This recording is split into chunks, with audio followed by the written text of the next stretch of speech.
बिस्मिल्लाहिर्रहमानिर्रहीम। Urdu knowledge factory के देखने और सुनने वालों को अस्सलाम वालेकुम वरहमतुल्लाहि वबरकातुहू।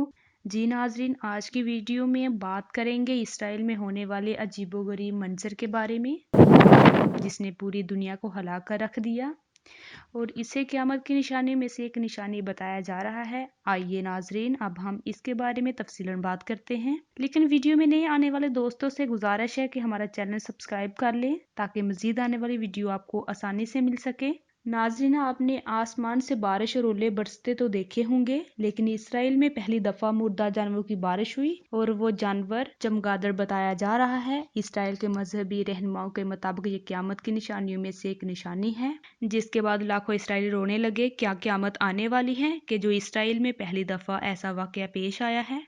नाजरीन, जब लोगों ने चमगादड़ को उठाकर देखा तो इनके जिस्म के ऊपर एक खरोश तक न थी। ये मजीद हैरानकुन बात है कि आसमान से गिरने के बावजूद इनके जिस्म पर एक भी जख्म का निशान न था। इसमें कोई शक नहीं कि हम दुनिया के आखिरी दौर में जी रहे हैं, क्योंकि माजी में आसमान से मछलियां गिरने और इंसानी शक्ल नमा जानवरों की पैदाइश के वाक़े भी पेश आ चुके हैं। जी नाजरीन, अल्लाह से दुआ है कि हमारा खात्मा बिल ईमान हो। मजीद नई वीडियो देखने के लिए हमारे चैनल को सब्सक्राइब कीजिएगा। अपना बहुत सारा ख्याल रखिएगा और हमें दुआओं में याद रखिएगा। अल्लाह हाफिज।